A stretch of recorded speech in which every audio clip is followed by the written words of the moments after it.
प्रेम से बोलिए श्री भागवत भगवान की जय। कृष्ण कन्हैया लाल की जय। जय जय श्री राधे श्याम।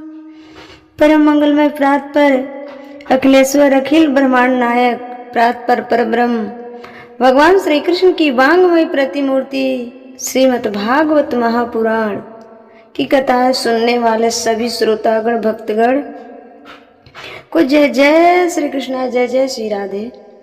आप सभी का जीवन आनंदमय हो, खुशियों से भरा रहे, इन्हीं शुभकामनाओं के साथ कथा में मैं आगे बढ़ूंगी। जैसा कि कल की कथा में आपने सुना कि भगवान श्री कृष्ण माता रुक्मणी जी से झगड़ा करने के क्या कहते हैं, लर्न का और ढूंढ रहे थे। भगवान श्री कृष्ण ने कहकर गया कि आज हमें भात दाल खानी है, भात दाल बनाना। माता रुक्मणी ने नमकीन भात, राजमा चावल इत्यादि कितने कल की बनाई। और जब भगवान ने आए तो माता रुक्मणी ने थाली लगाई। भगवान थोड़ा सा खा लिए, थोड़ा सा खाए भी नहीं और बोले कि सुनो ना, हमें पराठा खाना है, हमें आज ये नहीं अच्छा लगेगा। माता रुक्मणी कही कि ठीक है, ये कौन सी बड़ी बात है, रुकिए बनाकर लाती हूँ। माता रुक्मणी गई, पराठे बनाकर लाई। तब भगवान श्री कृष्ण कहते हैं कि मुझे रोटी खानी है।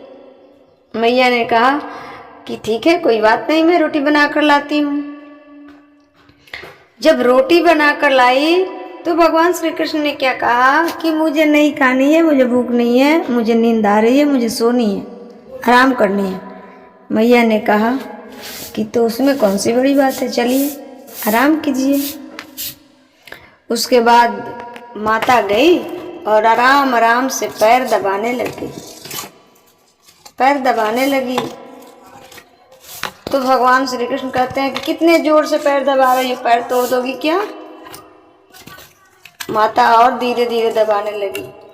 फिर भगवान श्री कृष्ण कहते हैं कि अरे और धीरे धीरे दबाओ ना, पैर दुख रहा है।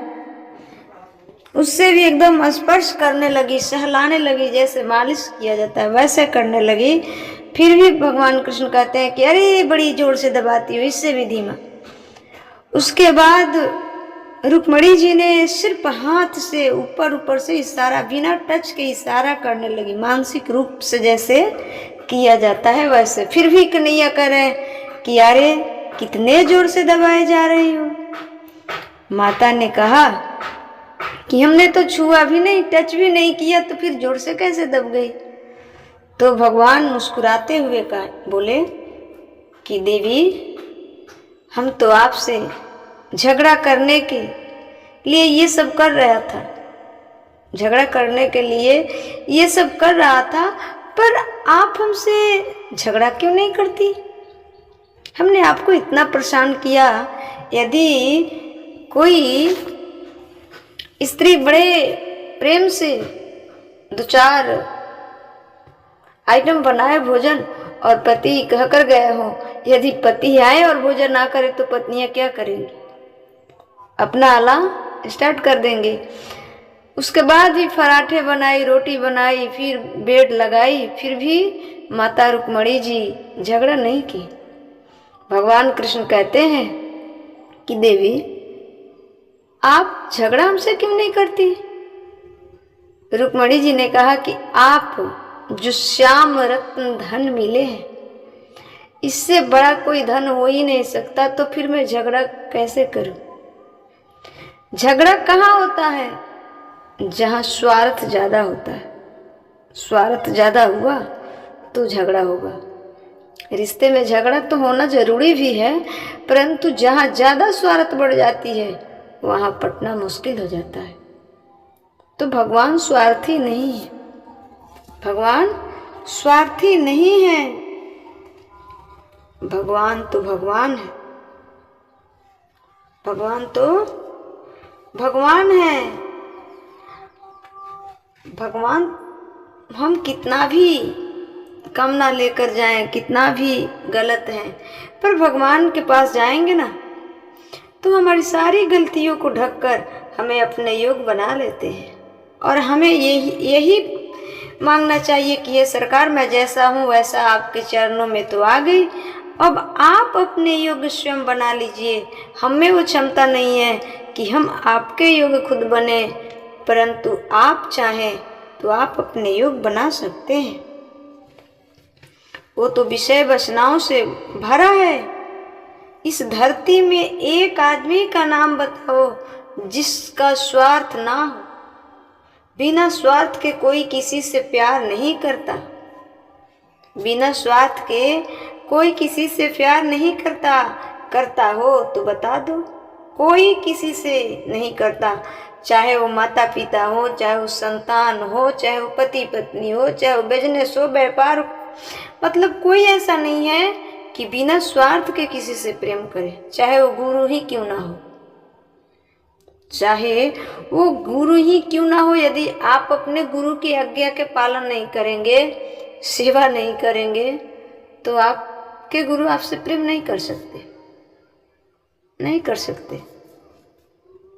तो बिना स्वार्थ के हम आप भी नहीं है, कोई नहीं है। बिना स्वार्थ के प्रेम स्वार्थ से होता है। इसलिए भगवान से निस्वार्थ प्रेम करो, काम करो, मन लगा के इंसानों की तरह रहा करो, जानवरों की तरह नहीं। समझदार हो, मनुष्य हो, तुम्हें मनुष्य बनाया गया। 84 लाख योनियों में सबसे श्रेष्ठ योनि मनुष्य योनि है। नहीं समझोगे तो जाओगे, नहीं समझोगे तो जाओगे फिर 84 लाख में।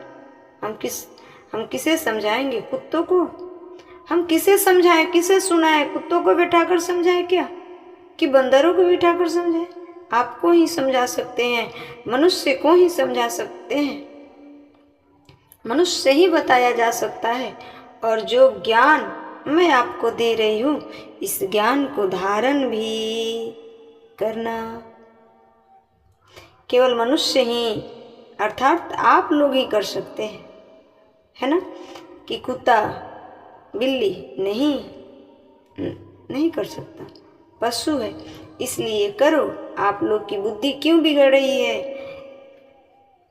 आप लोगों की बुद्धि, आज के बच्चे की बुद्धि क्यों बिगड़ रही है? यह भी एक कारण है। शुद्धि नहीं तो बुद्धि बिगड़ा, शुद्धि है तो बुद्धि सही। इसलिए बुद्धि नहीं, आज लोगों की शुद्धि बिगड़ गई तो बुद्धि बिगड़ गई। आज पुरुष, स्त्रियां, बच्चे, बच्चियां, आप लोग जब लघु शंका के लिए जाते हैं तो आप लोग लघु शंका करते हैं, बाथरूम करते हैं और सीधे वापस अपने घर में आ जाते हैं ना तो आप कुल्ला करते हैं, ना तो हाथ धुलते हैं, ना तो पाँव धुलते हैं। बाथरूम में जाने के बाद हमारे शास्त्र कहते हैं कि हमें 4 कुल्ला करना चाहिए, हाथ और मुंह प्रॉपर धुल लेना चाहिए, तब हम उस क्रिया के बाद शुद्ध होते हैं। जब शुद्धि बिगड़ेगी तो बुद्धि बिगड़ेगी। इसलिए अंदर और बाहर से शुद्ध रहो। शुद्धि बहुत मायने रखता है जीवन में। शुद्धि बिगड़ती है तभी बुद्धि बिगड़ती है। यदि शुद्ध है तो बुद्धि भी शुद्ध रहेगी। बुद्धि नहीं बिगड़ सकती, आपको नहीं भटका सकती, है ना।